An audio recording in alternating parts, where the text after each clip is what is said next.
Gente, meninas, boa noite. Nosso terceiro dia aqui de roda de conversa, a FEPOSSAT trouxe essa ideia da gente fazer um evento, né, trocando conhecimentos, experiências entre a gente. O que a gente faz praticamente, né, nos grupos de WhatsApp e do Telegram, a gente resolveu trazer para cá para ser um evento diferente, né? A gente está tão acostumada a sempre participar de workshops, seminários e tal, e, na verdade, tão importante quanto é a gente opinar, dar a nossa visão. Todas nós estamos praticamente iniciando nesse caminho. Cibersegurança já não é um caminho tão novo quanto a LGPD, né?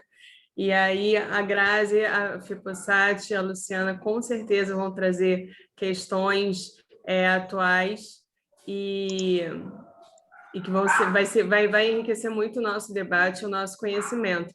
Obrigada a vocês, viu, pela disponibilidade, pela dedicação também para que esse evento acontecesse, para que esse encontro acontecesse. Rô, um beijo, Silvia também, todas que fazem parte do grupo de estudos, da comunidade das mulheres, né? Se tiver alguém aqui que não faz parte da comunidade das mulheres, dá um aceno, que aí a gente manda um formulário, se interessar. Da mesma forma, o grupo de estudos também. E aí, Rô, se você quiser dar um boa noite também para todas elas. Boa noite, acredito que todas que estão aqui são do Mulheres e não vou perder o tempo de vocês para falar mais do que a Fernanda já falou. Vamos colocar a mão na massa e vamos ouvir aí o que as meninas têm para nos contar. Vou começar me apresentando. Eu sou a Graziele Viana, eu trabalho com tecnologia há mais de 20 anos, então, assim, a maioria do grupo é advogado, eu sou realmente da área de TI, de cibersegurança. A gente trabalha nos pilares aí de sustentação de negócios no Brasil inteiro, com soluções em nuvem e segurança. A LGPD veio só para reforçar a necessidade aí de guardar bem, de cuidar bem desse verdadeiro tesouro que são os dados das empresas. Então, eu espero que seja produtivo para todas. Eu quero agradecer a todos que estarem aqui. Boa noite. Boa noite a todas. Eu sou a Fernanda, para quem ainda não me conhece.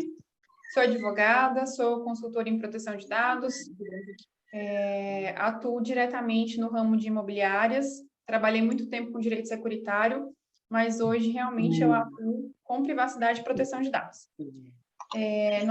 Nosso foco aqui, nosso objetivo hoje realmente é conversar sobre a cibersegurança, sobre o direito digital e esperamos contribuir um pouco com o conhecimento de todas. Boa noite, gente. Meu nome é Luciana Reis. Eu acho que tem alguém com áudio ligado. Eu sou advogada, já faz um tempinho aí, né? Já faz 12 anos aí, mas atuo nessa parte do direito digital focado na perícia computacional forense, que é uma parte que eu gosto bastante, e adentro na parte dos crimes cibernéticos. E faço parte aí de várias coisas que vocês acho que já sabem, a NPPD, a NAD, né? Na qual contribui aí para ter mais conhecimento, mais informações. Hoje eu sou presidente aqui da Comissão de Direito Digital, daqui de Poços de Caldas, da minha cidade, e trazendo inovações, e eu aprendo com vocês a trazer ideias, inclusive para cá, para a Comissão de Direito Digital, com vocês, que eu aprendo bastante coisa e agradeço muito. E aí a gente segue com vários conhecimentos aí com as meninas. Nós vamos fazer uma breve introdução aqui do tema, e aí depois a gente abre para as perguntas. Quem quiser falar, gente, é uma roda de conversa, não é uma palestra, então vocês levantem a mão aí que a gente abre o microfone e cada uma vai poder falar. A gente está limitando aí as perguntas em 2 minutos, só para não ficar complicado, né, para gerenciar, mas a gente vai dar um pano de fundo aqui e começar com o nosso bate-papo. Bom, segurança da informação é essencial para a manutenção de negócio no mundo inteiro, né? Então, hoje em dia, a gente fala que dados são, né? A gente ouve falar que os dados são o novo petróleo, e são realmente, porque nenhuma empresa sobrevive sem eles. Porém, é necessário manter esses dados seguros e acessíveis, tá? Alguns números apontam que a cibersegurança é realmente muito importante. Para se ter uma ideia, a Citrix lançou recentemente um relatório que apontava que 44% dos funcionários acessam os dados da empresa de redes não seguras. 41% usam dispositivos não gerenciados para dados das empresas. E 37% têm senhas fracas. Então, todo ano a gente lança aquele ranking de senhas fracas e tem gente que coloca lá 1, 2, 3, 4, 5, 6. Então, assim, vez por outra, eu jogo uma publicação nesse sentido aí, provocando essa questão da segurança de senha. Em 2021, 59% das empresas foram vítimas de algum ataque cibernético. Para vocês terem uma ideia, 85% dos incidentes de segurança que tiveram sucesso, bem-sucedidos, dependeram aí da ação de um usuário. Ou ele clicou em algum link malicioso, ou fez algum acesso indevido, e por isso que esses números são tão grandes, né? Então, não basta ferramentas, né? O usuário é uma ferramenta lá na ponta, e se ele é despreparado, o risco é cada vez maior, e aí o estrago está feito. Vou passar a palavra para a Fernanda, que vai falar um pouquinho aí de legislação para a gente. Tá certo. Bom, a Grazi e eu, a gente tem alguns projetos em parceria e a gente gosta muito de falar da importância de um programa completo de compliance, um programa de conformidade, onde a gente aborda segurança da informação, governança e jurídico. Então, a ideia aqui é realmente falar da importância da legislação, do direito, dentro de um programa de conformidade e o que isso traz para a gente dentro da cibersegurança também, o que o Brasil já tem no ordenamento jurídico de legislação que possa acompanhar esse trajeto da cibersegurança. A cibersegurança já não é novidade, já é mais antigo, mas a Lei Geral de Proteção de Dados no Brasil, ela é de 2018, mas a gente tem algumas outras legislações que abordam também a cibersegurança no Brasil, o direito digital, internet, mais antigas que a Lei Geral de Proteção de Dados, e hoje a gente vai conversar um pouquinho a respeito dessas legislações, ok? Vou passar agora a palavra para a Lu, para que ela possa dar a sua introdução também. Então, como eu venho trabalhando aí nessa parte da perícia computacional forense, juntamente aí com o direito digital, os crimes cibernéticos, então aí depois que as meninas até abordarem bastante o tema, eu acho importante fazer o desenvolvimento e a explicação do que é o OSINT, né, o Open Source Intelligence, que é a investigação em fontes abertas, e saber como que é a aplicação desse tal OSINT, né, para a gente poder aplicar ele dentro da segurança da informação, inclusive nos meios corporativos, dentro da empresa. Como é que uma empresa pode utilizar de OSINT para evitar que seja ali, ocorra vazamento de dados, para que aquele funcionário não clique num link falso, num phishing, né? E ali atrapalhe toda uma corporação, né? E aqui eu trago até um dado que em 2021 o Brasil, por exemplo, teve só em ataques de ransomware mais de 9,1 milhões de ataques. Então, como que a gente pode fazer, né, para evitar esse tipo de coisa, utilizando da segurança da informação, utilizando também do OSINT de ferramentas, seja a própria empresa ou pessoas físicas, nós mesmos, utilizando de OSINT para descobrir informações sem cair num determinado golpe ou clicar em um link ou algo que possa nos atrapalhar ou atrapalhar uma empresa ou a empresa que a gente trabalha.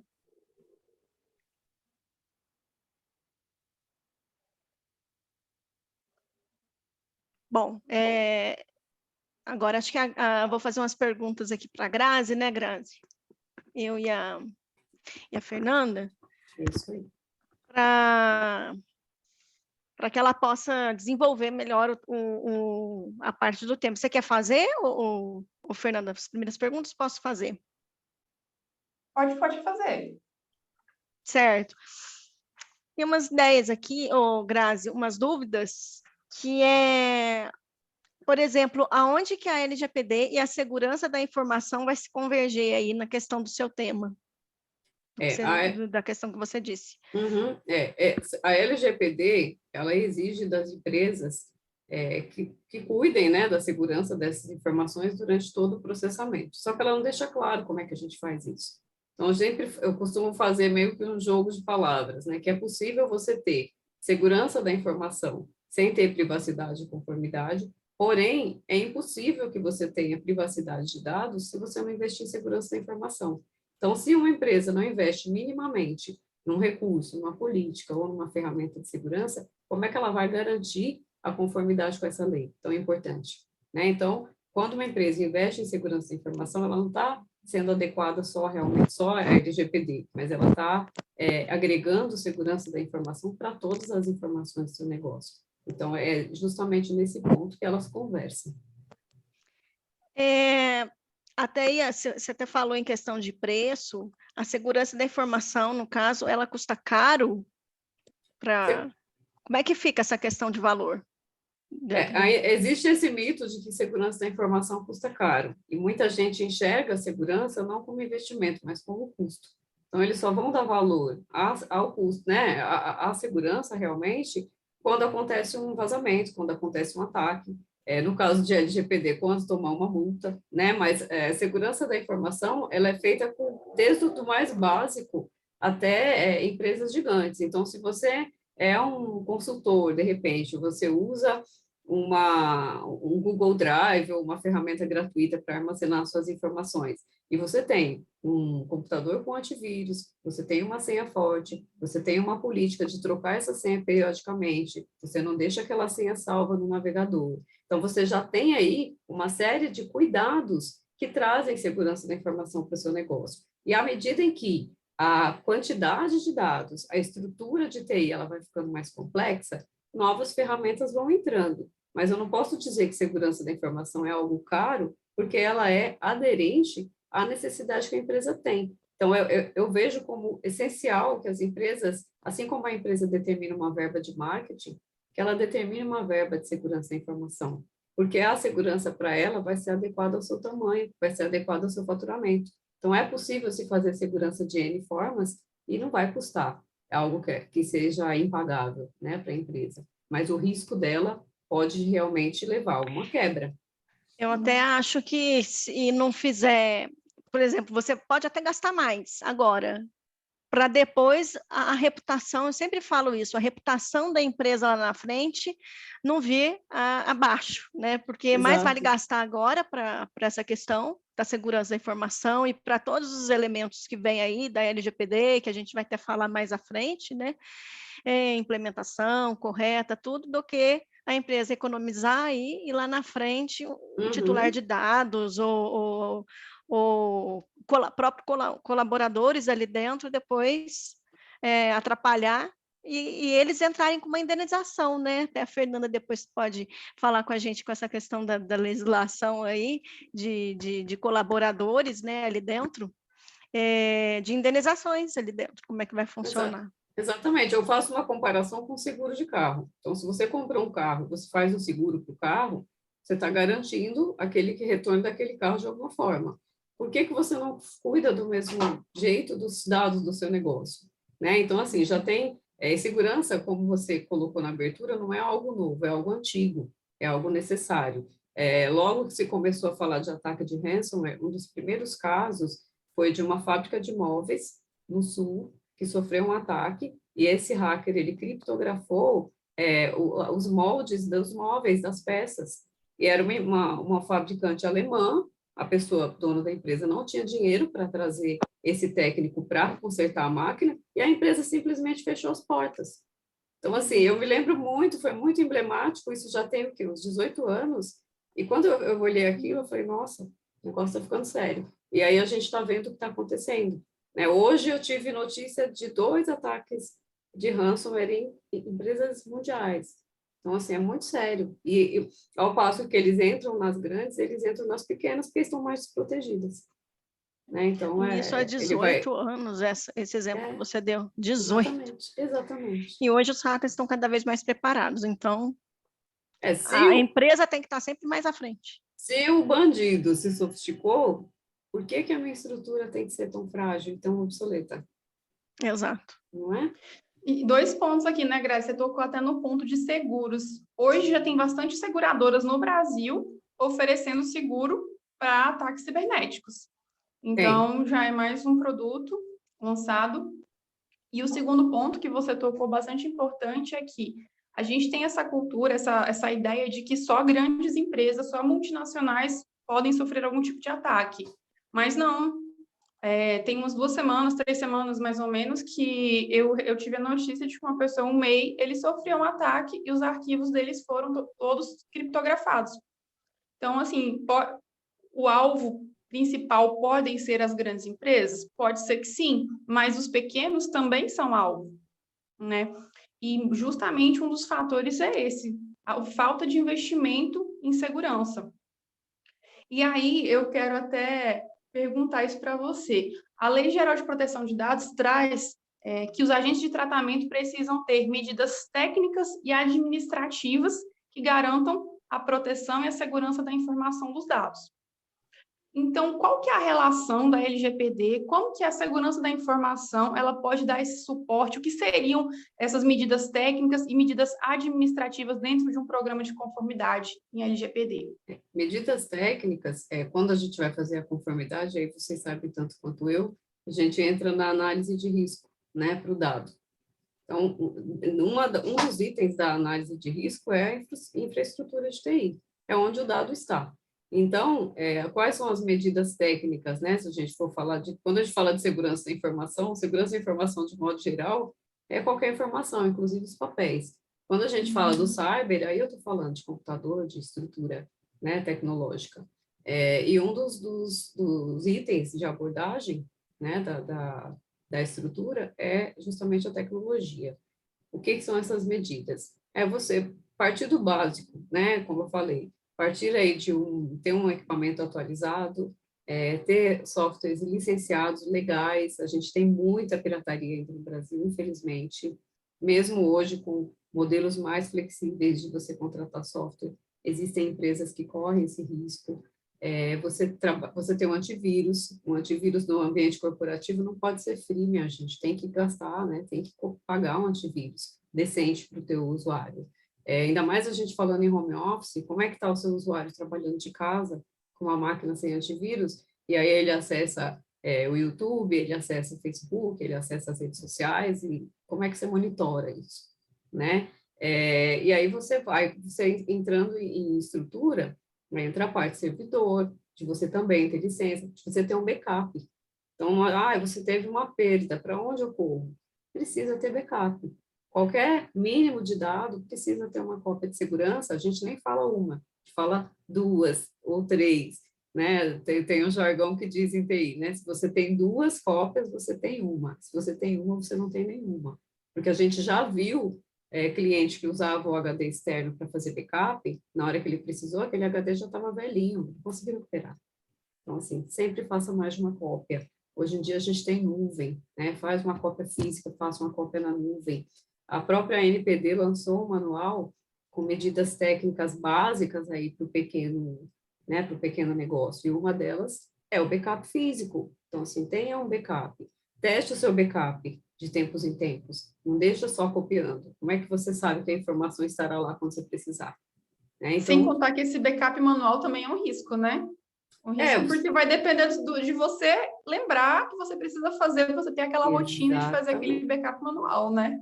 Quando a gente fala de negócio, a gente precisa investir em coisas que são corporativas mesmo, né? Um usuário trabalhando em casa, ele vai usar algumas outras ferramentas, mas a empresa ela não pode achar que aquela ferramenta que ele usa em casa vai servir para o negócio.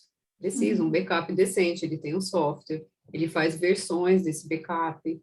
Então, se eu tenho, por exemplo, um crash hoje, eu consigo recuperar até o dia de ontem, a minha perda vai ser de um dia. Então, assim, a gente tem como fazer esse versionamento, a gente tem como gerenciar isso, tem como verificar se está sendo feita a cópia.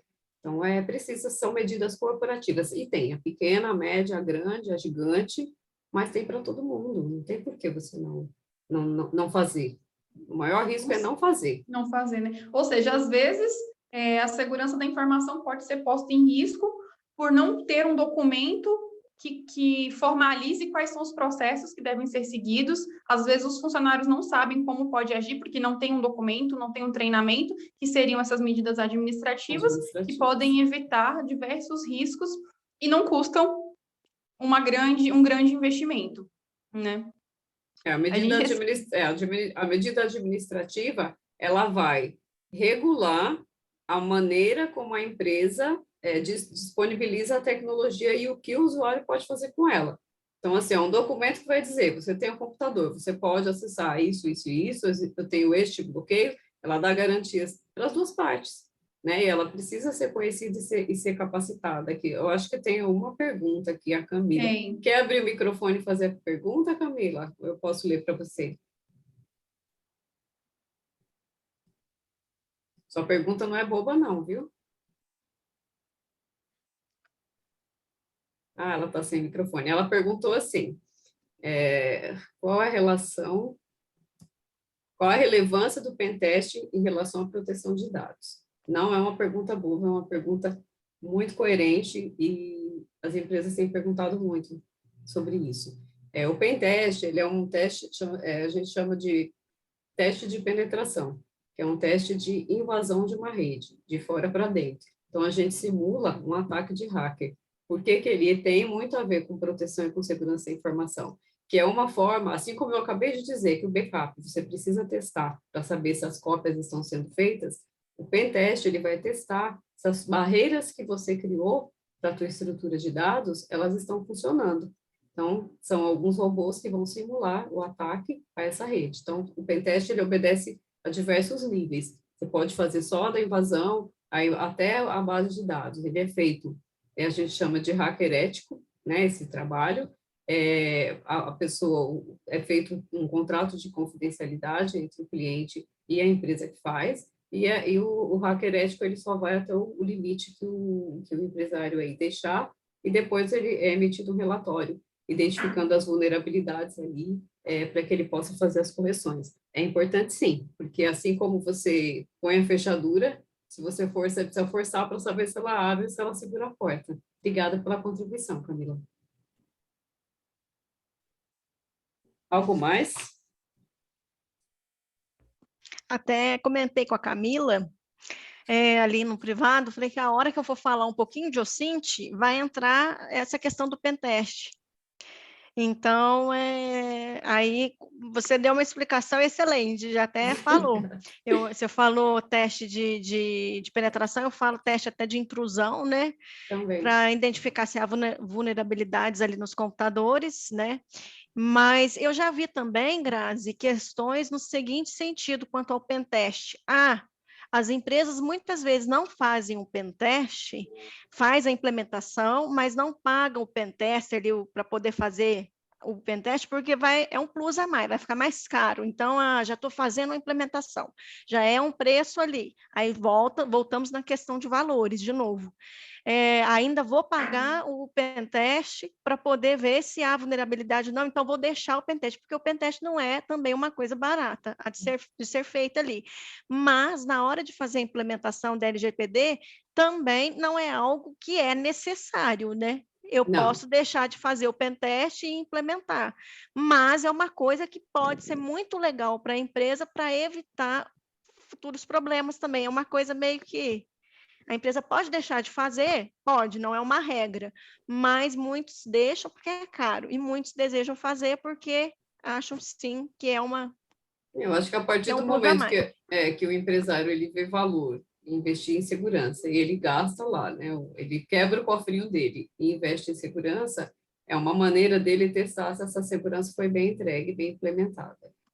De fato, não tem nada, não tem exigência na LGPD que diz respeito a isso, mas é uma maneira de você saber. E o pentest, ele não é realmente um serviço barato, mas ele também não é caríssimo, e ele é feito de acordo com o tamanho da estrutura.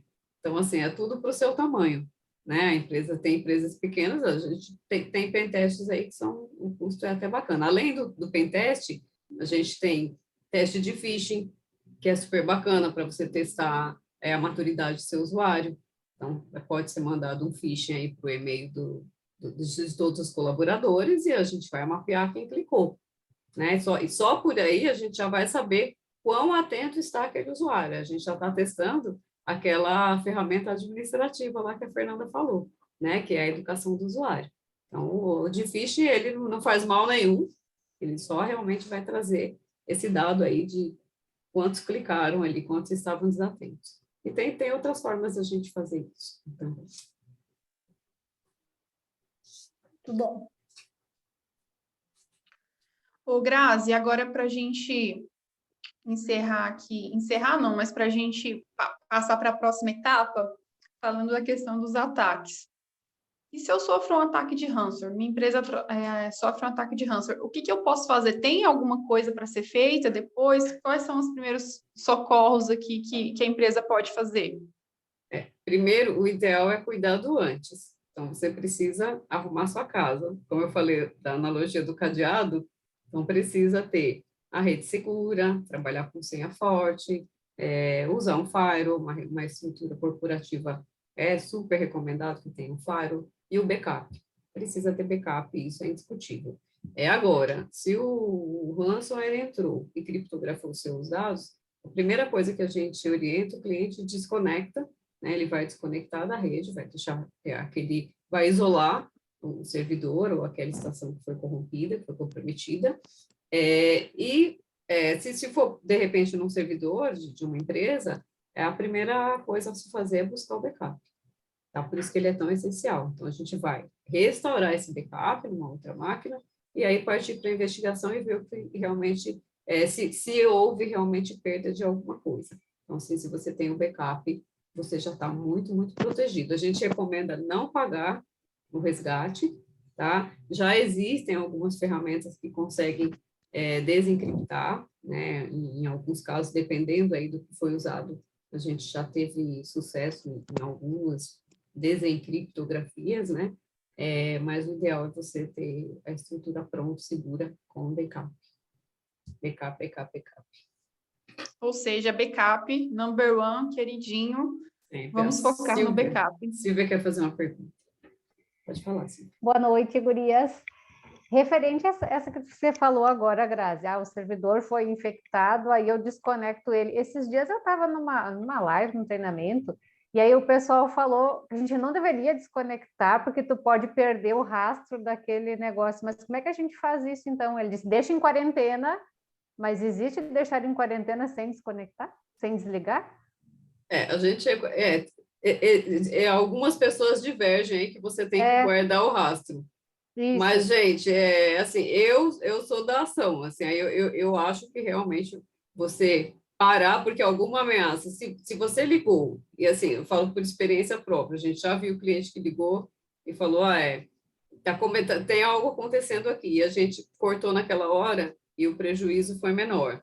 Então, assim, existe sim, tem gente, você precisa guardar a evidência.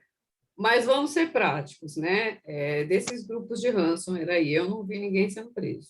Então, assim, evidência, para mim, é o dado do negócio. Então, sim, deixar o negócio funcionando. Eu sei, né? eu acho realmente, para você fazer uma investigação, você precisa ter evidência, mas nesse momento, o negócio está em risco. Você não vai pensar na evidência, você vai pensar numa informação que está lá. Então, a gente não sabe como é que está a estrutura, né, dessa empresa. Então, o desespero, o ideal realmente é desconectar. E aí é uma discussão longa e tem gente que diverge. Dia 31 é Dia Mundial do Backup, adorei, Gabriela. Vou fazer uma festa. Outro ponto também que se comenta muito é que essa questão aí... Beleza, agora me fugiu o que eu ia falar, mas era referente ao desconectar ou não. Depois eu lembro, depois eu falo. Agora me fugiu a coisa.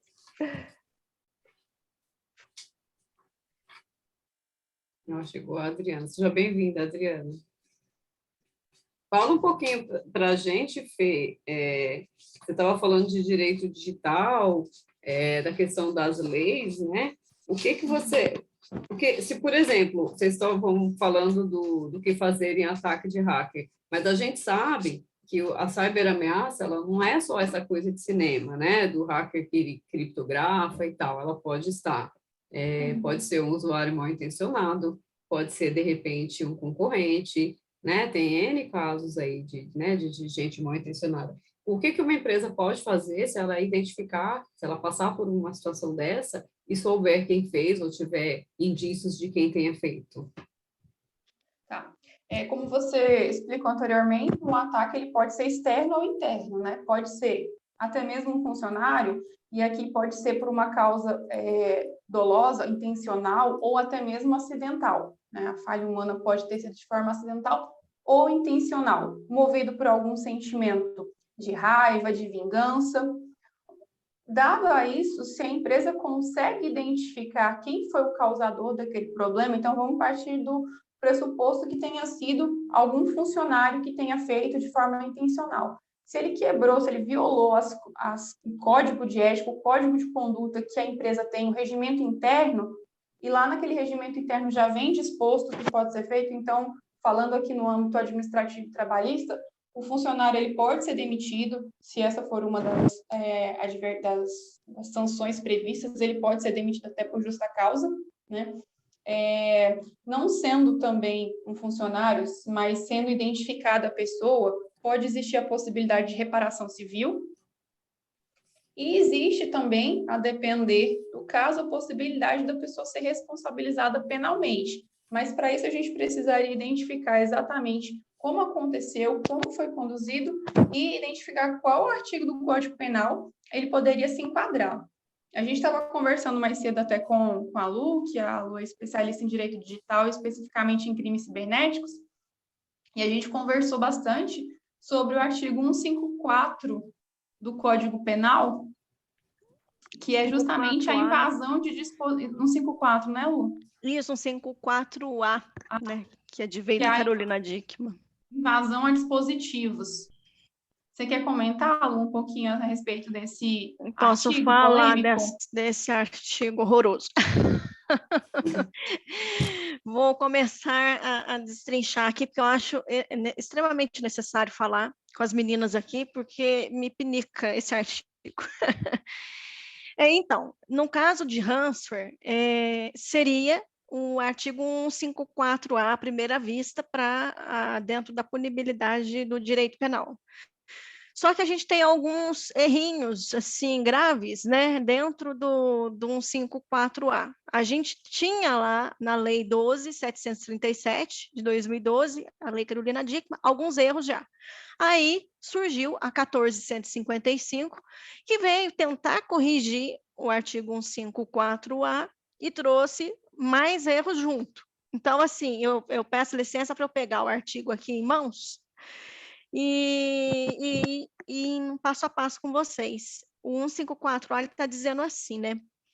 Invadir dispositivo informático. Aí, eu só paro aqui um minutinho, gente, para falar desse artigo, que eu acho que é extremamente importante. Primeiramente, invadir dispositivo informático. O que é dispositivo informático para vocês? O que é dispositivo informático? A gente sabe, porque a gente utiliza no dia a dia. Então, a gente sabe que um tablet é dispositivo informático, computador é dispositivo informático, smartphone é um dispositivo informático, a nuvem é um dispositivo. Sabe que o Netflix também é? Mas tem mais coisa, provavelmente, mas a gente não tem lugar escrito falando. Então, nós estamos diante de uma norma penal em branco. E quando a gente está diante de uma norma penal em branco, como é que fica a situação? Porque a gente não tem isso daí explicando em jurisprudência, em nada. Então, quando ocorre o crime, que nem eu estava falando para as meninas, dentro de uma empresa, acontece alguma coisa, como é que vai ficar a punibilidade em relação a isso?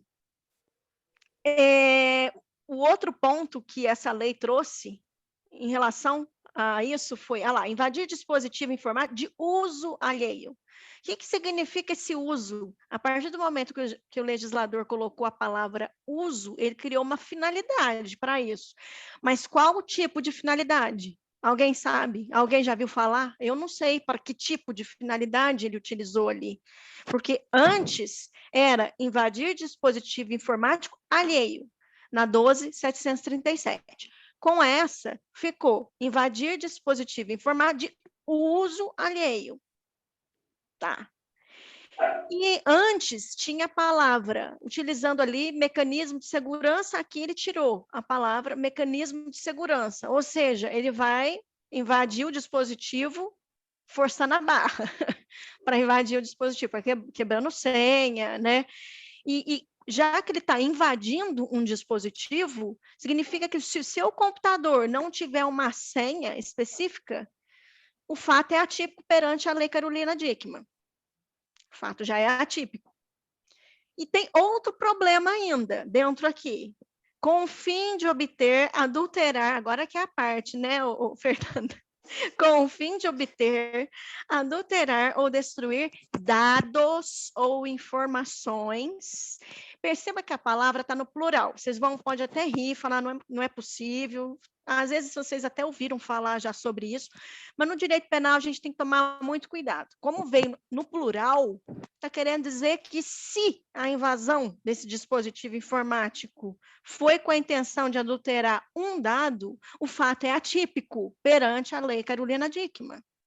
Se foi para uma informação, o fato é atípico perante a Lei Carolina Dickmann. Então, a gente vai ter que buscar outros meios, outra legislação para punibilidade, estelionato ou qualquer outra forma de punibilidade, mas que a Lei Carolina Dickmann não vai abranger. E aí nós temos ainda mais problemas nesse artigo 154. Porque, inclusive, nos dados, até a Fernanda chegou a falar para mim assim, mas como que a gente poderia escrever, então, isso aqui? Eu falei, teria que ser realmente reescrito. E aí eu pensei assim, no lugar de dados ou informações, conforme está aqui na legislação, como eu não estou com slide aqui, às vezes é difícil vocês ir acompanhando. Se vocês quiserem abrir no Google aí, para vocês ir acompanhando, 154A da Lei 14.155, que às vezes é difícil eu ir falando e vocês acompanhando. Aí eu falando junto às vezes é mais fácil. Mas, às vezes, colocar no lugar de dados a informação assim, dado ou mais de um dado. Ou seja, 2 ou mais dados. Se ocorrer a invasão do dispositivo informático para destruir 2 ou mais dados ali, que seja um ou mais de um, né? Então, tudo bem. Agora, a partir do momento que ele colocou dados, ele está excluindo a opção de que se invadir e for adulterar ali um dado, o fato é atípico. E ali, no final, ele confunde, porque ele fala no finalzinho da lei, ele fala ali, adulterar ou destruir dados ou informações sem autorização expressa ou tácita do usuário do dispositivo. Na legislação passada, ele falava titular do dispositivo. Gente, quem que é o usuário do dispositivo? Quem que é titular do dispositivo? O usuário pode ser o mesmo que o titular, assim como pode ser pessoas diferentes. Pensa comigo, vocês estão numa pensão e todo mundo aqui é estudante, está lá na pensão. E aí, o titular é o dono do computador lá. E aí, a gente utiliza aquele computador que é compartilhado com todo mundo. Então, o dispositivo sou eu, somos nós, que moramos naquela pensão. O titular é o dono daquele computador. Agora, pode ser esse computador que eu estou usando. Eu sou titular do dispositivo e sou usuária do dispositivo. Agora, eu sou a mesma pessoa. Eu não sei se está confuso ou não, para vocês estão com uma cara se olhando, eu não sei se está confuso, se está difícil, mas é que essa legislação é recheada de confusões aqui. E no final, para fechar, ele fala em instalar vulnerabilidades, coloca de novo a palavra no plural, significa que se instalar uma vulnerabilidade, pela Lei Carolina Dickmann, o fato também é atípico. Olha que legal. Olha as complicações. Então, eu achei interessante trazer esse adendo no que a Fernanda falou, porque se ocorrer tudo que está aqui, no plural, beleza, 154A. Mas se não ocorrer o que está aqui, a gente tem que recorrer a outras legislações, porque aqui não vai se encaixar. Então, achei interessante apontar. Alguém ficou com dúvida em relação a isso? Achou confuso? Porque tinha que ser reescrito isso aqui. Eu acho que esse artigo tinha que ser reescrito. Eu acho que a gente partir para a esfera civil, responsabilidade civil, é Confuso é o pouco, melhor caminho. Fernanda falou. Oi? A Fernanda Garcia, confuso é pouco. Como eu não tenho slide passando, às vezes é confuso eu mostrar toda... eu estou falando aqui para vocês e vocês terem que ir acompanhando o que eu estou falando. Às vezes acompanhando a lei fica mais fácil. A Aliciane comentou que os cyber cybercriminosos não saibam disso. Tomara, né? Que eles não estejam assistindo. Exatamente, mas eu estou comentando por quê? Porque na hora de uma defesa, na hora da acusação, acho até fica mais difícil. A defesa já sabe que tem brecha, mas na hora de uma acusação, como fica difícil, né? Vai ter que partir por outros meios. Ali dentro da empresa, como é que vai ficar? Então seria, eu fiz esse adendo porque essa lei me pinica aqui nesse aspecto. A Grazi até comentou, nunca vi um cybercriminoso sendo preso, ainda bem que a gente pode recorrer a outras esferas também. Então, assim, a gente conseguindo identificar quem causou aquele incidente de segurança, seja um funcionário, que aí a gente vai ter questões trabalhistas envolvidas, ou um terceiro, que aí a gente pode partir para uma questão de responsabilidade civil, né? Até porque, pensando pelo lado do empresário, acredito que para ele o mais importante é conseguir restaurar as informações, não violar as informações, principalmente se essas informações são relativas a questões financeiras e dados pessoais de clientes, de consumidores, de funcionários, mas também a questão financeira, né? Então, ter a reparação civil para ele talvez seja até mais importante do que haver ou não uma punição na esfera criminal. Aí, por exemplo, que nem um caso que você deu, se for ali dentro da própria empresa, aí tem aquela questão de regresso, né? Talvez. Regresso. Uma ação de regresso. Ali vai haver a indenização, a demissão por justa causa, vai ser indenizado ali, o funcionário vai ter que indenizar a vítima e, no caso, depois a empresa entra com uma ação de regresso contra esse funcionário porque houve alguma perca ali para reparar danos. E assim, só trazendo para fins exemplificativos, aconteceu isso de um funcionário compartilhar dados da empresa e, de fato, ele foi demitido por justa causa. Foi até, salvo engano, do Itaú, não me lembro ao certo. Ele baixou uma planilha com diversos dados de clientes, mais de 20 mil linhas de dados, compartilhou no e-mail pessoal, e a empresa conseguiu, por meio de rastreamento, de auditorias, conseguiu identificar, então ele foi demitido, e na Justiça do Trabalho foi confirmada a demissão por justa causa, porque ele violou as normas do Código de Conduta da empresa. E aqui também é muito importante a gente lembrar que a empresa conseguiu comprovar que o colaborador havia sido treinado, ou seja, ele tinha conhecimento da proibição e ainda assim o fez. Então, isso é muito importante para a gente que trabalha como consultor na área de consultoria, que a gente precisa mostrar para o cliente que o funcionário precisa estar treinado, ele precisa saber quais são os processos, quais são as regras de dentro da empresa, quais são as regras da casa, quais são os limites que ele pode atuar, até para que depois ele não seja responsabilizado. Então, nesse caso, a empresa só conseguiu a demissão por justa causa porque conseguiu comprovar que ele havia sido treinado quanto às normas internas da empresa. São as medidas administrativas, né? Entrando em cena e bem aplicadas. Não adianta fazer uma política e deixar lá para inglês ver e ninguém saber do que se fala e ninguém adotar no dia a dia. Exatamente. Até quem vai... a segurança da informação, as ferramentas técnicas são super importantes, mas quem trata, quem conduz, quem vai trabalhar com as ferramentas somos nós, né? Então, você pode até ter diversas ferramentas, mas se os funcionários que vão executar as atividades não são treinados, não sabem utilizar muitas vezes as ferramentas também, acaba que você faz um investimento altíssimo e deixa uma brecha. Uma grande brecha, então entra aquela questão da cultura, né? Da conscientização dentro da empresa. Nós entramos mais um ponto aí. Tem que sempre bater em cima na questão da cultura, da conscientização, da proteção dos dados dentro da empresa, porque não adianta nada, só o operador de dados ter consciência, mas o titular tem que ter, o colaborador tem que ter, todos os funcionários, né, os colaboradores têm que ter a consciência, parceiros têm que ter a consciência do que é, porque senão não adianta nada só o proprietário da empresa ali, né? E aí tudo que ele investiu em segurança, O operador. não adiantou nada. Né? Se ele não investir em capacitação, não adianta.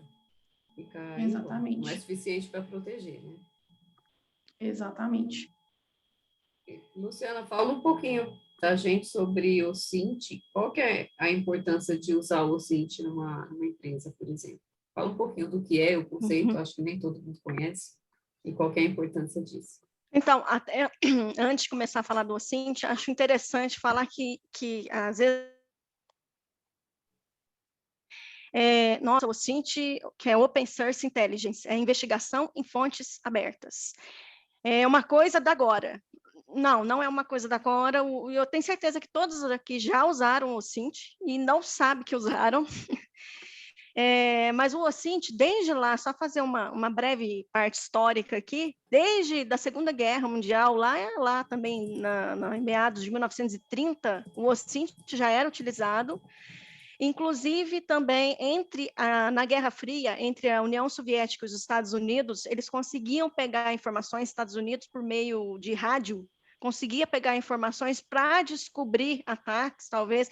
Quer dizer, porque a Guerra Fria não foi bem um ataque, né? Não foi bem uma guerra, é uma disputa entre Estados Unidos e União Soviética nas questões de quem era mais forte ali. Mas, em termos de, para saber, em relação aos Estados Unidos, em relação à União Soviética, aliás, como eles estavam se portando, os Estados Unidos pegavam muitas informações através de rádios e usavam o OSINT para ter esse conhecimento. E, inclusive, o primeiro e-mail foi lá nessa época, né? O primeiro e-mail que eles trocaram lá, que os Estados Unidos fez um teste, foi durante essa época aí da Guerra Fria, né? Para descobrir informações, vamos fazer um teste. Aí surgiu o primeiro e-mail nesta época. E aí o OSINT, voltando a falar, vindo daí, investigação em fontes abertas, na qual todas nós podemos utilizar. Por exemplo, eu tive um caso, eu acho até interessante para vocês poderem situar do que é o OSINT. Eu tive um caso onde um cliente meu comprou um carro pela internet, né? Pelo Instagram. Alguém já viu esse tipo de coisa acontecer? Ninguém viu? Se alguém já viu...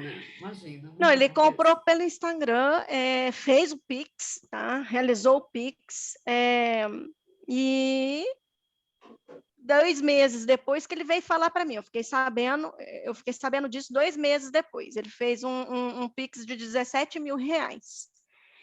E aí passou o tempo, passou esses 2 meses, a Priscila lá, assim, passou 2 meses, nada do carro chegar, né? E detalhe que eu até fiquei brava com ele, eu falei assim, ó, faz 2 meses, agora que você me avisou, fiquei brava. E outra, você comprou um carro sem ver o motor? Sem analisar o carro? Então, peraí, vamos analisar, vamos fazer uma análise de OSINT aqui. Eu vou mostrar para você que isso era golpe, mas realmente você caiu num golpe. Mas você poderia até ter me avisado antes, modéstia à parte, porque eu já ia te mostrar por meio de OSINT que você caiu, que isso é um golpe. E aí, o que eu fiz? E o que cada uma daqui também pode fazer, que é algumas técnicas de OSINT, e depois eu vou passar algumas ferramentas também para vocês começarem a utilizar. Eu peguei, entrei, ele foi incluso num WhatsApp, o bandido colocou ele no WhatsApp e começou a trocar conversas com ele. E aí ele falou assim, o meu cliente falou assim, olha, esse é o WhatsApp. Só que ele, depois que eu fiquei meio desconfiado e falei, cadê meu carro? Cadê meu carro? Ele me bloqueou do WhatsApp. Aí eu falei assim, tá bom, então deixa eu analisar esse WhatsApp. Aí eu tinha o nome do cybercriminoso, tinha o nome completo, e usei uma técnica que é muito simples, né, que chama hacking, né, aí eu coloquei, entre aspas, no Google, o nome dele, né, e já veio algumas informações dessa pessoa, né, desse cybercriminoso.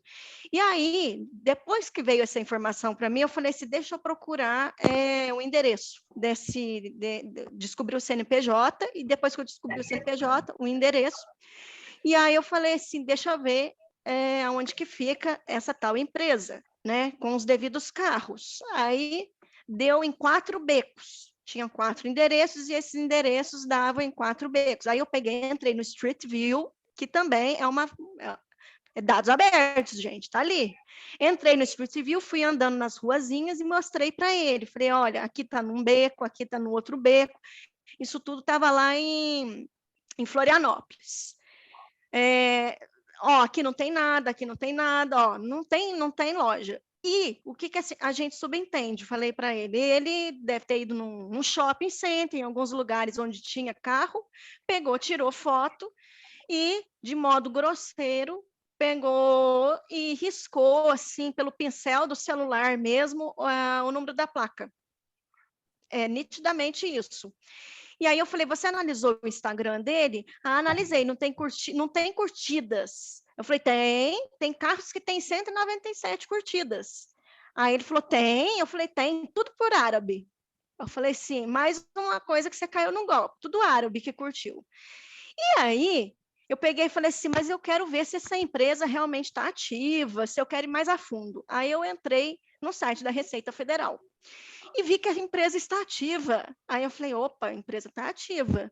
Mas então vamos mais a fundo, vamos ver o capital social dessa empresa, porque pelo que ele estava passando as informações, o cybercriminoso estava passando informação para o meu cliente, a empresa parecia ser uma empresa muito grande, uma empresa assim, vendia até carros importados. Eu falei assim, nossa, então o investimento, o capital social para uma empresa desse porte tem que ser alto. E aí, quando eu me deparo com o capital social dessa empresa, era de R$500.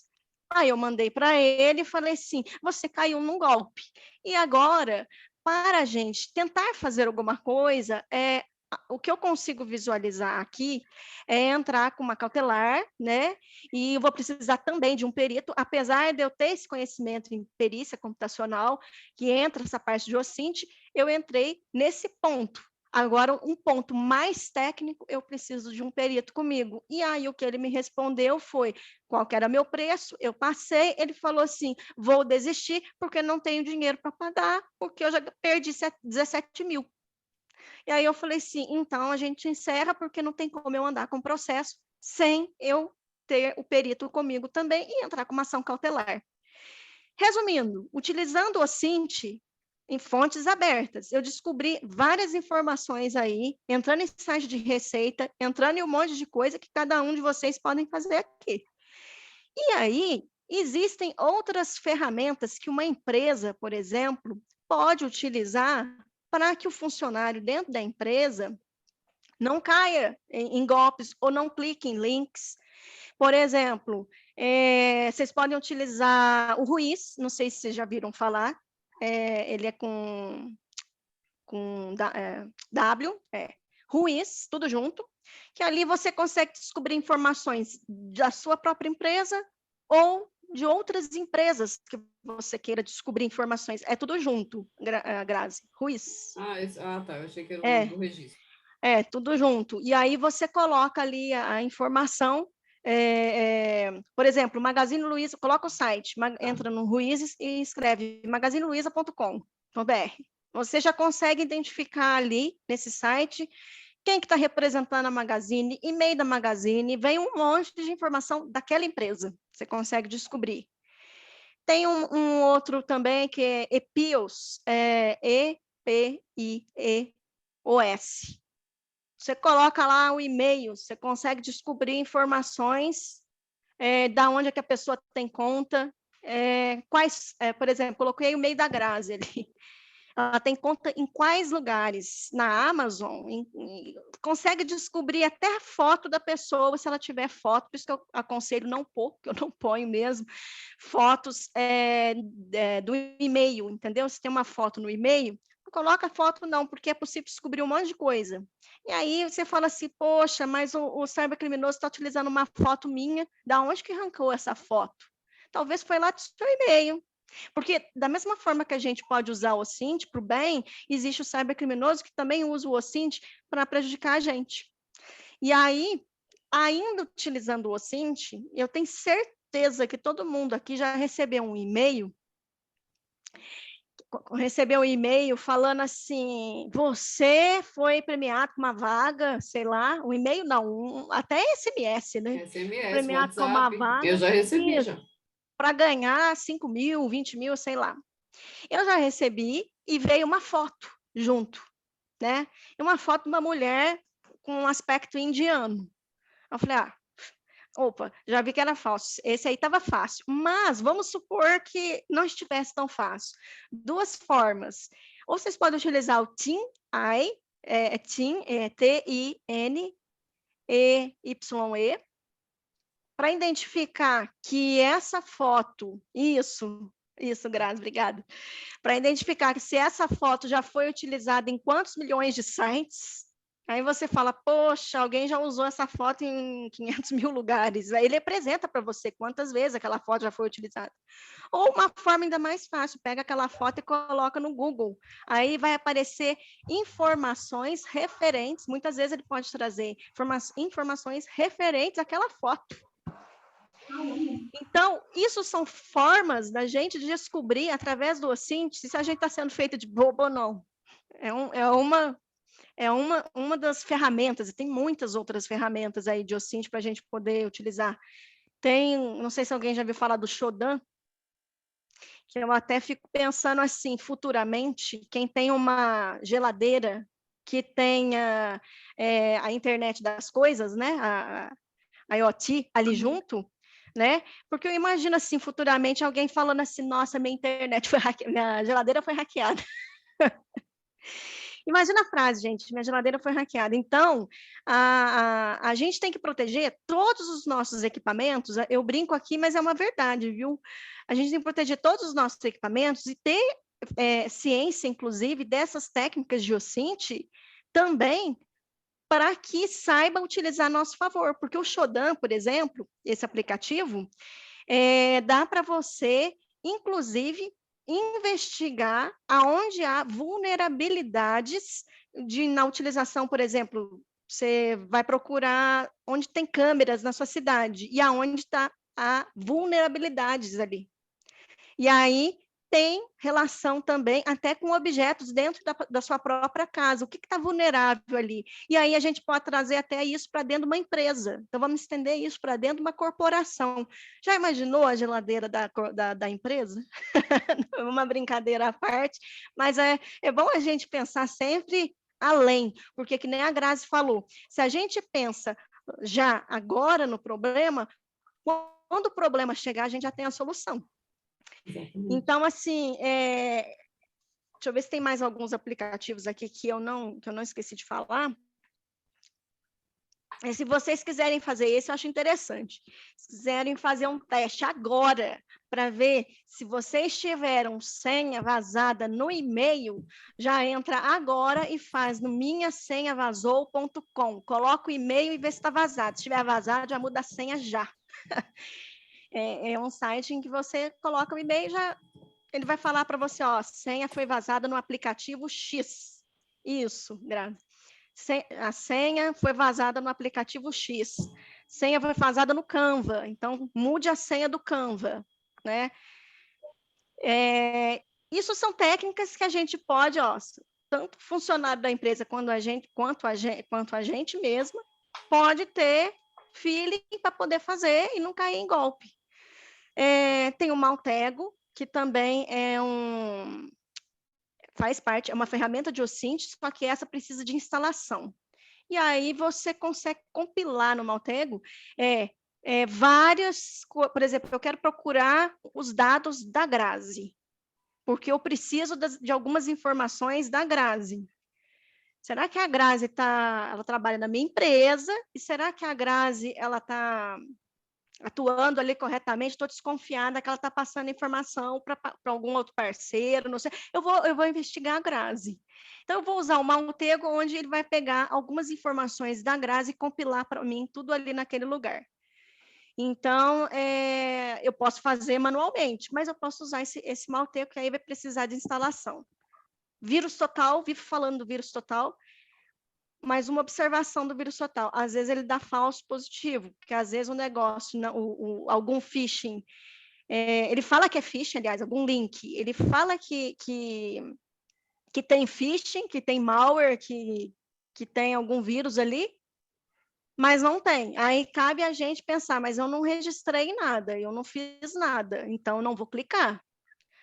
Mas ele é muito bom para poder analisar ali o que, por exemplo, dentro do vírus Total, existe vários, eu não sei se você já usou, Grazi, o vírus Total, já vi falar dele, porque ali existem vários antivírus que trabalham junto para dar uma resposta. Inclusive o Kaspersky, acho que assim fala, né, o nome dele, É o Kaspersky. Russo.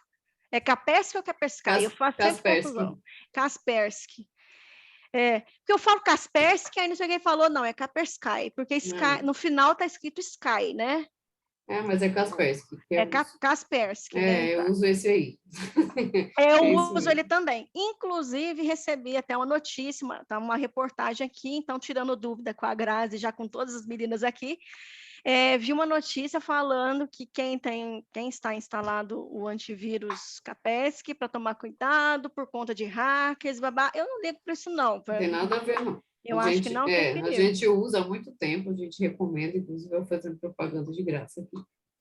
Mas não tem nada a ver, não. Acho que isso aí partiu de algum concorrente. Enfim, certo. Eu uso o celular ele também. Pode usar, ele tem para celular. Isso que eu ia... Para a empresa, ele tem como fazer gerenciamento em nuvem, é ótimo. E aí, eu sempre ficava falando, Kaspersky ou Kaspersky? Porque no final termina um SKY, eu falei Sky, de céu. Mas então, eu fui ver um vídeo do cara que fundou, é o Eugene Kaspersky, aí ele fala, é meu Eugene Kaspersky. Falei, pronto, então é Kaspersky. Então eu nunca mais erro, porque eu falava assim, gente, Kaspersky ou Kaspersky, beleza. Enfim, olha lá, ó, quem que vazou? Vanessa Cândido. Minha senha vazou. Vanessa. Agora muda, você já sabe que a senha vazou. Pode tratar de mudar aí e colocar senhas fortes.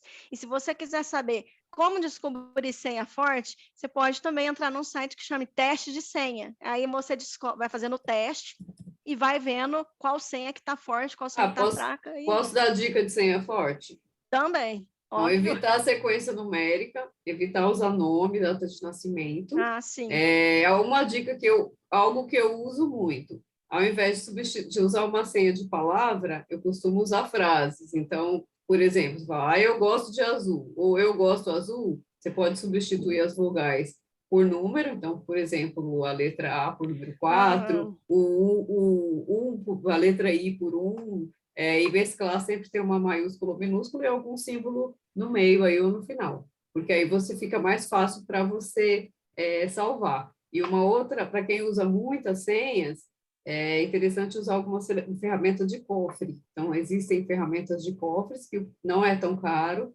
custa semelhante a um antivírus, você paga por ano, e ela gerencia em todas as suas senhas. Existe Grazi, deixa eu só até aproveitar de perguntar, existe o cofre de senhas para celular também, ou é só para computador? Existe. Tem cofre que funciona tanto para um quanto para outro.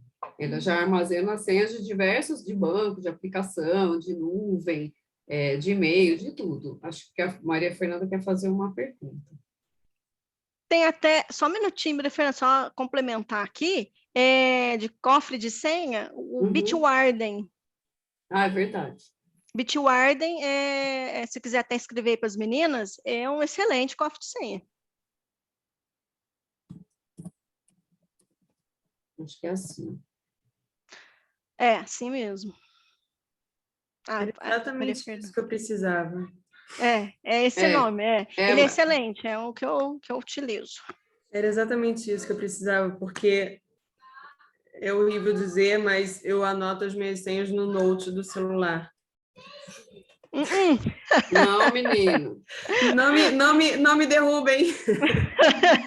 Não me derrubem, mas assim, é porque exatamente você fica, eu vou ter senha forte, aí você cria uma senha forte, aí depois para você lembrar da senha forte, como é que você fica nessa situação? E eu fico anotando no notes do celular para tentar lembrar das senhas de cada um, né? Para as senhas não se repetirem. E eu já estava querendo uma dica exatamente desses cofres de senha. Eu já abri aqui e vou A gente verificar. usa o da Logman, Obrigada. que também é muito bom. Logman. Logman, Eu, como uso o Bitwarden e já estou acostumada, então eu acho mais prático. Mas, deixa eu ver o que mais aqui que pode acrescentar para vocês. Deixa eu ver. É LastPass o nome da ferramenta deles, da Logman, tá, gente? O que você falou, Grazi? Não entendi. A ferramenta da Logman de senha chama-se LastPass. Ah, sim. Vou colocar. Dentro dessa questão aí, então, o OSINT, resumindo, o OSINT pode englobar todas essas investigações que a gente faz, que nem eu contei aquele caso, onde a gente pode utilizar sites, redes sociais para descobrir informação de alguém, vai montando uma personalidade, descobre o que você precisa. Lembrando que o OSINT eu não posso sair assim, vou sair investigando a vida da Silvia, da Fernanda, da Maria Fernanda, da Bruna, da Rosane, vou sair investigando aí, da Grazi, e vou jogar ali na internet, vai ficar mais fácil para todo mundo depois ter acesso. Não, né? Tudo tem um limite, todo mundo sabe, claro. Tudo tem um limite, mas pode ser utilizado, que nem eu falei, utilizando também de ferramentas e que nem o exemplo que eu dei do Instagram e da compra do carro, para você não cair em golpes, né? E aí, essas ferramentas, inclusive, junto, que nem eu falei ali no começo, ferramentas de OSINT, o que a Grazi falou, uma boa equipe de TI, tudo isso junto, boa implementações de LGPD, eu acho que aí o negócio fica bem completo dentro dentro da empresa. Isso vai evitar que essa empresa tenha futuros problemas, né? Futuramente. Então, eu acho que você não acha, Grazi, que a empresa devia ter um treinamento de OSINT para os funcionários? Devia ter treinamento de OSINT, deveria fazer parte aí da criação de cultura de cyber. Sim. Você já faz aí o workshop de conscientização sobre cibersegurança, sobre LGPD, já bota um OSINT aí, que é para o pessoal ficar bem espertinho. Ficar esperto, não clicar em link falso. Isso, exatamente. Saber identificar quem que é o criminoso ali, falar, por exemplo, que nem eu falei, deixa eu descobrir quem que é esse aqui, deixa eu descobrir o que é que eu recebi ali. E eu acho que é isso, gente, acho que a ideia é essa. E aí até foi a Camila, quem foi que perguntou sobre pentest mesmo? Foi a Camila. Foi a Camila? A Liciane não tem nenhuma senha vazada. Parabéns, você faz senhas fortes, hein, Liciane? Continue assim. Quem que perguntou aí? Aí perguntando se tem alguma indicação de cursos de OSINT. Tem alguma indicação, Lu? O meu! Dia 13 de junho inicia o curso de OSINT, né, meu e da minha equipe, né, comigo e com mais 7 peritos aí, né, 6 e um outro TI, ele ainda não é perito, mas nós temos 6 peritos computacionais forenses junto comigo, que vão dar esse curso. Inclusive, no curso, gente, não sei se pode falar aqui, mas eu vou explicar aqui rapidinho. Vai ter várias técnicas de OSINT, vai ter um aprofundamento muito maior do que nisso que eu falei. Isso aí foi um pouquinho só, e técnicas também de venda, de outras coisas aí dentro do curso, tudo voltado para essa área da perícia computacional e que liga com a LGPD também, com essa parte da LGPD. E ela falou de livro, gente, vai ter sim o meu, eu não ia contar não, mas estou contando já para vocês. Não é verdade. Que ótimo! Vai ter o livro nosso de OSINT, então vai ter uma explicação também sobre, e aí, em breve, tá saindo aí, mas primeiramente tem um curso aí dia 13 de junho com mundo de conteúdo bacana, são 60 horas aulas de... Ô, Lu, e tem algum requisito? A pessoa precisa ser formada em alguma coisa para especializar em OSINT, alguma coisa nesse sentido? Entendeu? OSINT, tem um computador, esteja disposta, seja proativa, tá ali, pode entrar. Tem internet, isso. Com internet, um computador predisposto a aprender. Porque aí, na minha parte, por exemplo, eu adentro muito na questão da fundamentação jurídica, aponto a LGPD versus OSINT, faço um apanhado disso tudo, explico detalhadamente tudo, e as aulas também vão ficar disponíveis para vocês por 12 meses, né, as aulas gravadas. As aulas são ao vivo, conjuntamente com os professores, só que aí depois fica disponível, depois que terminar o curso, fica disponível para vocês têm acesso por 12 meses. Aí, Adriana, assim que tiver aberto as inscrições, eu já... gente, quem está aqui e não me segue, porque eu vou postar lá no meu Instagram o dia que sair. Aí vocês já ficam atentas, @LucianaReisPaula. Aí já ficam atentas que está lá, vocês já clicam, façam a inscrição e eu vou conversar até com o meu parceiro para dar desconto para mulheres da LGPD. Aí você está falando a nossa língua.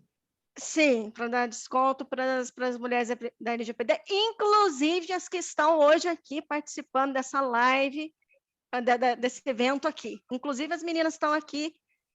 Eu quero até marcar quem que está aqui. Depois, alguém pode mandar? Eu te mando a lista.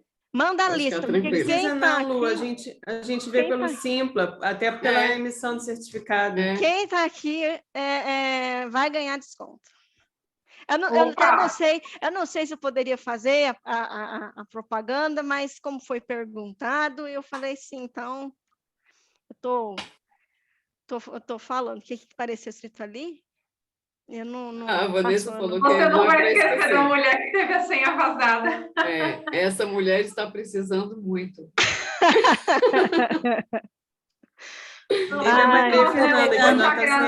Eu estou pegando resultado aqui para saber em que momento, porque foi vazado 2 vezes, mas eu sempre troco a senha, né? Não sei se é antigo, se é recente. Aparece aí para você o aplicativo, de qual aplicativo foi vazado? Não, só diz que foi vazado 2 vezes a senha do meu e-mail. Então, você pode fazer outro teste, inclusive, pelo o Monitor Firefox. Anotar aqui. É só você colocar no Google e ali, então, ele vai aparecer, vou até ver aqui, vai aparecer qual aplicativo, de onde que veio, então é nesse que vai aparecer de onde que veio, isso, Monitor Firefox, da onde que veio o vazamento. Nele aparece. É porque foram registrados muitos vazamentos grandes. Eu preciso de um desconto maior, que o meu foram 6 vezes, tá?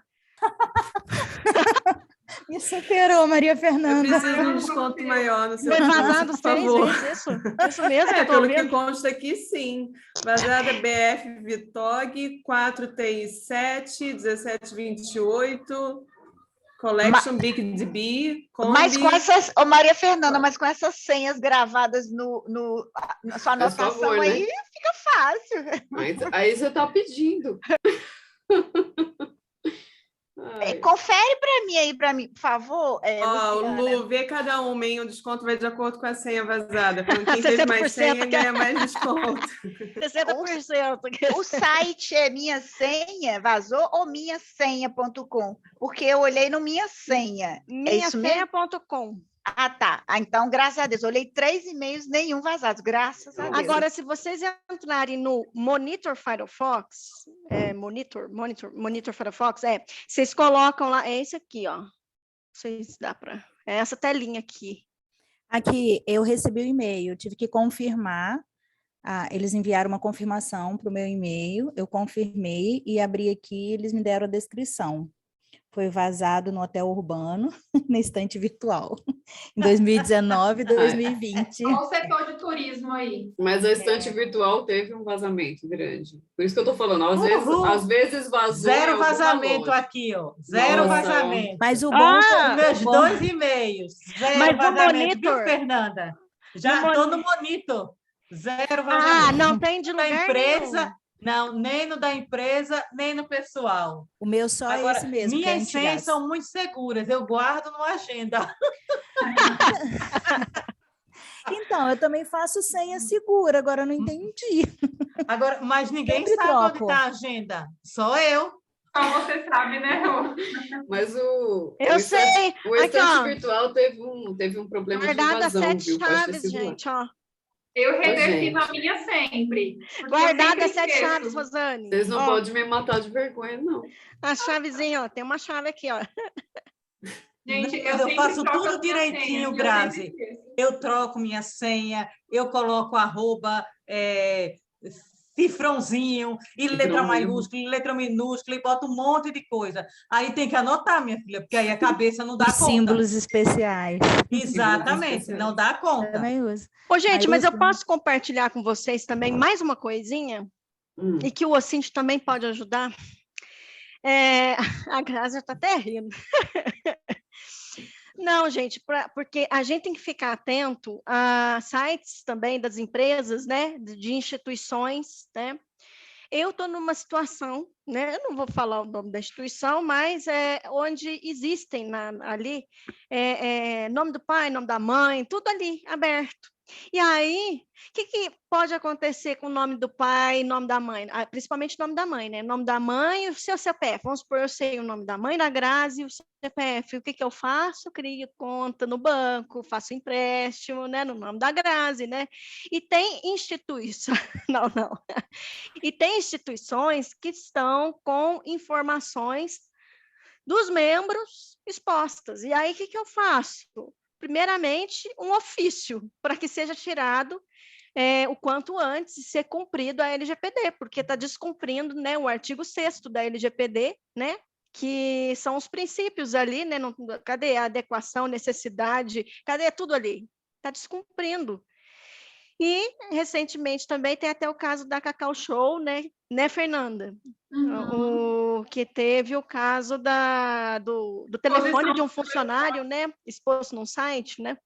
Isso, a exposição do telefone pessoal do funcionário no site da empresa, e a empresa foi condenada a indenizar o funcionário moralmente. Então, é aquela questão, né? Coisas que a gente foi o pode... telefone. Telefone. Agora vocês simulam um Pix para esse telefone. Você descobre até o banco do indivíduo se o telefone dele for o Pix. tem muita forma aí, né? É claro que às vezes a gente deixa o telefone mesmo, que fica mais fácil, porque para guardar a chave aleatória também é complicado, o negócio de Pix, que às vezes na hora precisa de... Chave aleatória é complicado mesmo. Porque é muito gigante, mas assim, só se for fazer transação entre eu e eu mesma, né, ali. Mas, às vezes você está num lugar, você precisa de passar para alguém que vai precisar dessa chave aleatória. Cofre de senha, Grazi? Para chave aleatória? Para a chave aleatória não funciona. Então, não existe nenhum cofre de senha que dê certo para chave aleatória de Pix? Não. Pix é novo, né? Ô, meninas, só Ai, aproveitando... detetive. Obrigada. Pix é novo, Pix é novo. Quase, Liciane. Gera o QR Code. Que a Verdade. Rafaela disse ali. Que pode ser gerado o QR Code do Pix, para você não ter que digitar a chave. Gerar o QR. Dá para gerar pelo aplicativo do banco, é verdade. Verdade. Ô, meninas, agora falando só uma última pergunta, uma dúvida minha. Existe algum aplicativo de gerenciador de senhas, cópia de senhas gratuito? Para celular? Sim. Ele é gratuito? O que a Lu falou o que eu falei, tem uma versão gratuita. Eu achei que só existia a versão paga. Não, existe gratuito também. Não, baixando, então, em 3, 2, 1 aqui no meu celular. 3, 2, 1, pode baixar a Bitwarden, que é excelente. E esse da Grazi, eu não uso, nunca usei, mas eu já comecei usando esse Bitwarden, gostei e fiquei. Legal. Muitas dicas valiosas aqui hoje, meninas. Alguém mais quer compartilhar alguma coisa, alguma experiência que teve, ou alguma dúvida, meninas? É bem lembrado. Okay. Mas vamos ter a política de privacidade, né? Depende, não saber. Não, mas o Bitwarden pode usar tranquilo, viu? Que ela está falando, se não paga, a gente o produto ali. Não, mas o Bitwarden... Na verdade, eles têm uma versão de entrada que é gratuita, e aí Pode, existe a versão paga. Acho que a Silvia quer falar. o Warden pode usar, que é tranquilo, pelo menos não vi nada de risco, não. Uma pergunta, gurias. Referente a sites, quando a gente é advogado e consultor de privacidade, o que eu preciso me preocupar num site de um cliente? Tá, eu sei que tem o Szinho lá do HTTPS, aí tem aquele SSL, alguma coisa assim que tu vê lá de validade, mas o que eu preciso me preocupar, gente? Eu não faço a menor ideia. Peraí, só uma coisa, o HTTPS, só falar uma coisa, Grazi, depois você complementa na parte mais técnica aí. É só ficar atenta, porque a HTTPS hoje em dia também não quer dizer nada, né? O Pois é. HTTPS pode ser um site falso, como pode ser um site verdadeiro. E o HTTP também pode ser um site falso como verdadeiro. Então, não é porque tem o HTTPS que, opa, estou segura e... Na verdade, quase todos os endereços são HTTPS hoje. O SSL é um certificado de segurança adicional que a empresa precisa pagar para ter. Então, quando você cria um site, você cria um site do seu escritório, você vai hospedar em qualquer host, sei lá, no local web, naquele host, em qualquer outro, você pode contratar, aí você contrata esse serviço do SSL que vai garantir uma segurança adicional ao site. Lembrando que tem site que é só site mesmo, como se fosse um catálogo. Ele só está lá para dizer quem é a sua empresa, o seu endereço, e assim, ele não tem informação nenhuma, né? O objetivo dele não é coletar dados. Quando ele não tiver um formulário de contato que seja, né, extremamente, às vezes ele tem lá o e-mail da pessoa e a mensagem que a pessoa quer mandar. Quando ele não coleta dados, ele é só um catálogo mesmo, né, para que você possa fazer. Eu acho que aí fica, as meninas podem até colaborar comigo, mas a preocupação maior é quando você tem por trás de um site, além de um catálogo, um banco de dados, como, por exemplo, um site de recrutamento e seleção, onde o candidato precisa fazer o registro dos dados dele, ou uma loja virtual, que aí ela já entra com dados, já entra dados de cartão de crédito, aí além do SSL entram muitas outras coisas. É importante que o site, mesmo que seja um catálogo, tenha o SSL, é importante, porque tem muitos cybercriminosos que se usam de sites para propagar vírus aí. Então, às vezes, você nem sabe, mas o seu site está lá com vírus. E sem contar que tem alguns que invadem e colocam coisas horríveis, né, na tela. Acabam usando o teu site para passar a informação que ele quiser. Então, é importante ter para uma segurança, mas se ele é só um catálogo, se ele não tem, às vezes, a questão de cookie, não tem nenhuma campanha, que link, né? Tem muita empresa que não investe em AdWords, por exemplo. E só tem um site estático lá só para ter sua presença na internet. Então, aí ele não faz mal a ninguém. Um site mais informativo, né? Exatamente. É importante que ele esteja protegido. Uma compra. Mas aí, lembrando também, Grazi, você até conversando, você até me lembrou sobre isso, sobre a importância dos sites que têm banco de dados de ser feito o teste de vulnerabilidade. Que vocês até conversaram. Exatamente. Fazer também no próprio site, para saber quais são as vulnerabilidades, quais são os riscos de ter um incidente de segurança no site, um vazamento de dados pelo site, né? Porque às vezes o site ele não é só um site, ele é um banco de dados inteiro por trás. Por exemplo, se não tem cadastro de usuário. Meninas, deixa eu interromper um pouquinho. Vamos fazer nossa fotinha, que já são 8h30. Quem quiser aí abrir a câmera. Quem vai ser a fotógrafa oficial de hoje? Eu posso fazer. Deixa eu arrumar aqui o negócio. Eu estou com esse capacete, mas... Deixa eu passar perfume. Meninas, querem abrir as câmeras? Oi, Vanessa. Cadê Bruna? Estou desde as 5 em frente a esse computador, estou acabada, né? Ave Maria, todas nós. A Bruna não quer. A Bruna já está de pijama. Vamos fazer. Oi, Liciane. Oi, Rafa, e a mulherada abrindo as câmeras. Vamos lá? Chegar para trás, pegar. Ela está fazendo uma janta. Vamos jantar todo mundo lá. Vou fazer, 1, 2, 3 e... Vou fazer várias.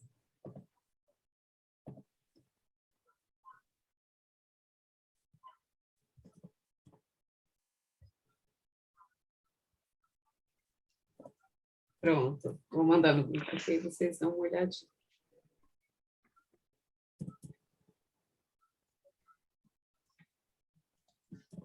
Onde é que a gente... Gostei de ver aqui, tem 84 mensagens, gente, no chat. Onde é que a gente estava? Onde é que a gente estava falando da segurança do Estava grupo de falando do dados social? site ali, da negócio de Acho pentest, que né? a Fazer pentest Fernanda... no site. Porque às vezes o site ele tem mais que um catálogo, né? Ele é, na verdade, um grande banco de dados.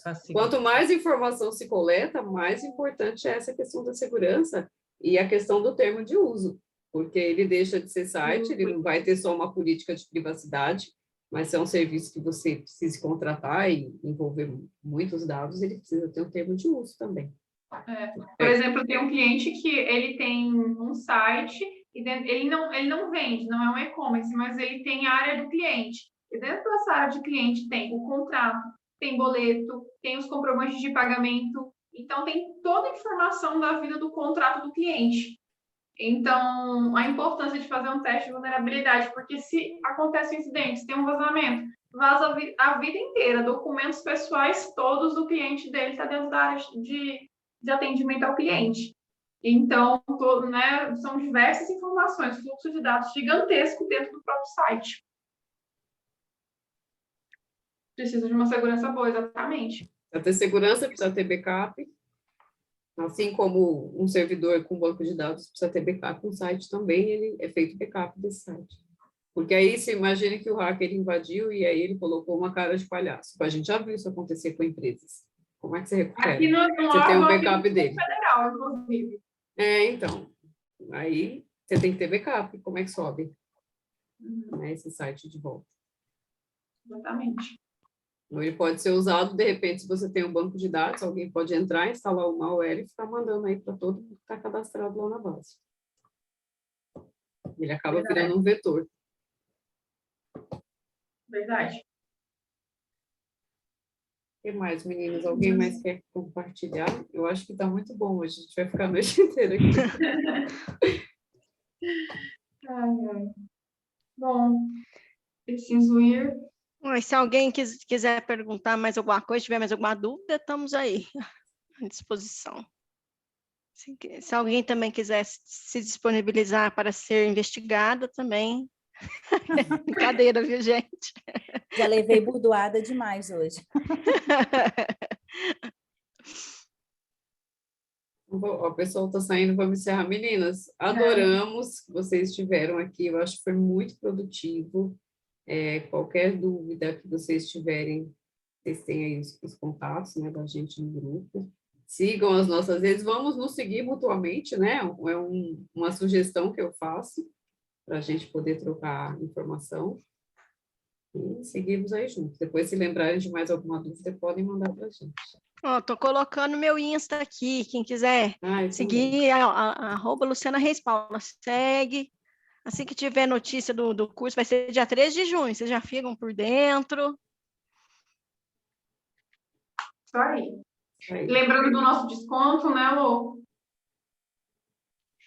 Todas que tiverem aqui, pode ter certeza que eu vou fazer alguma coisa boa, vou falar até com o meu parceiro. Todos que estiveram aqui, que participaram, tiraram um tempinho para ouvir a gente, né? Então, eu acho que é importante vocês fazerem, sim. Faço questão de dar esse desconto para vocês. Foi ótimo, meninas. Meninas, quero deixar o convite aqui para a gente participar amanhã e depois, né, a quarta e a quinta. A gente ainda vai ter mais 2 dias daí de eventos. Amanhã a gente vai estar falando de direito digital. A gente vai ter aqui a professora Cíntia, Lidiane, eu e Maria Fernanda, a gente vai estar com elas para trazer um pouco disso. A professora Cíntia, ela é perita criminal em direito digital. Então, vai ser muito bacana essa conversa amanhã. E na quinta-feira a gente tem a Maria Fernanda encabeçando aí a nossa roda de conversa do contencioso. Vai estar a Maria Fernanda. Estou sem a arte aqui. Bruna, ou Possati, quem vai estar na sexta-feira com ela? LGPD no contencioso. Tatiana, né? Coutinho. E eu vou estar também. A Silvia, a Tatiana, A Maria Fernanda e a Bruna. a Maria Fernanda e a Bruna. Então, vão ser 2 dias também muito bons. Espero vocês amanhã e depois. Estaremos lá. Obrigada, meninas. Mariana, obrigada Boa também. noite. Obrigada, gente. Tchau, tchau. Boa noite. Obrigada pelo tempo que vocês disponibilizaram para nos ouvir, viu? Boa noite, gente. Boa noite. Beijo. Tchau. Beijo.